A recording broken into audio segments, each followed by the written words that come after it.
Boxing News Update, reaksyon sa nakaraang laban ni William Cepeda laban kay Giovanni Cabrera.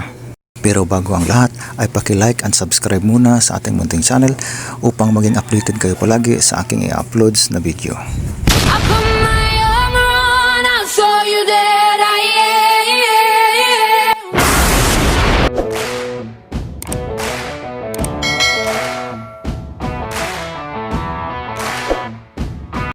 Napakaganda ng pinakitang performance nitong dalawang boxer sa nakaraang laban mga katropa.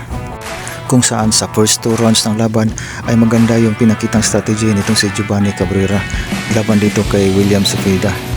Kung saan namimaintain niya yung tamang distance, nakakounter niya at natatamaan din niya itong si William Cepeda. Kung saan sa mga yugto na iyon ay makikita natin na confident pa si Giovanni Cabrera. Sa gitna ng laban habang nagpapalitan ng mga matitinding kombinasyon, ay parehas nang tumatanggap ng mga power shots itong dalawa. May mga kombinasyon din naman na lumulusot itong si Giovanni Cabrera, lalo na yung kanyang mga uppercuts at jab straight. Ngunit sadyang matibay lang talaga yung panga o chin nitong si William Cepeda. At ganun din naman si Giovanni Cabrera, may kailang beses din itong tinamaan sa kanyang panga, subalit kinakaya lang niya ito. Ngunit nung nag-iba na ng strategy, itong si William Cepeda unti-unti na niyang binabanatan sa katawan itong si Giovanni Cabrera ay doon na nagsimulang humina at hindi nakayanan hanggang sa bumagsak na nga ito at tuluyang natalo.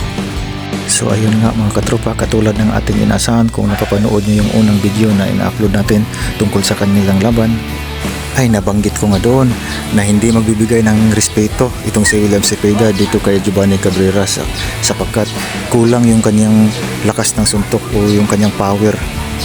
At inaasahan ko na si William Cepeda nga yung wawagi sa kanilang laban. Subalit sumablay ako sa aking inaasahan na aabot ito ng late rounds dahil maaga itong natapos ni William Cepeda sa pamamagitan ng body shot. Maganda yung naging tugon ng kampo ni William Cepeda mga katropa At saka may basihan na rin kasi sila mga katropa kasi naglaban na itong si Giovanni Cabrera laban dito kay Pitbull Cruz, kaya nakikita nila kung ano yung mga dapat nilang gawin. Kung ano yung naging kulang ni Pitbull Cruz sa kanyang performance laban dito kay Giovanni Cabrera kaya natapos yung 12 rounds ay nakontrol na nila. Kung matibay ang panga ni Giovanni Cabrera ay hindi naman ganun katibay yung kanyang budiga.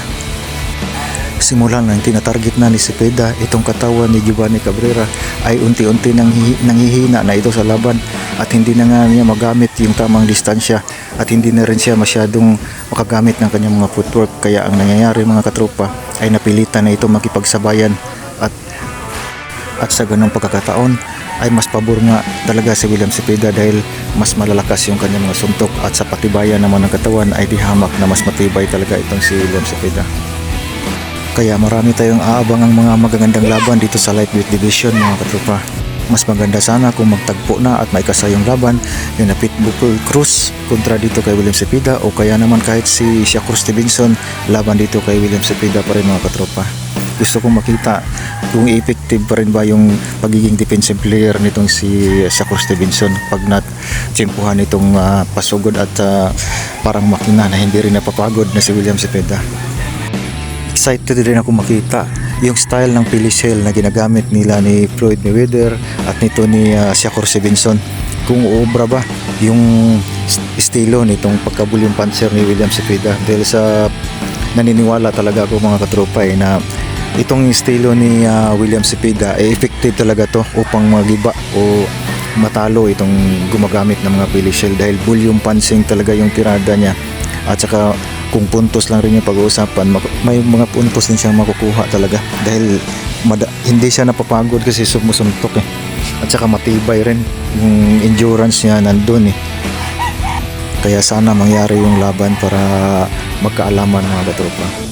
Hanggang dito na lamang muna tayo, hanggang sa muli.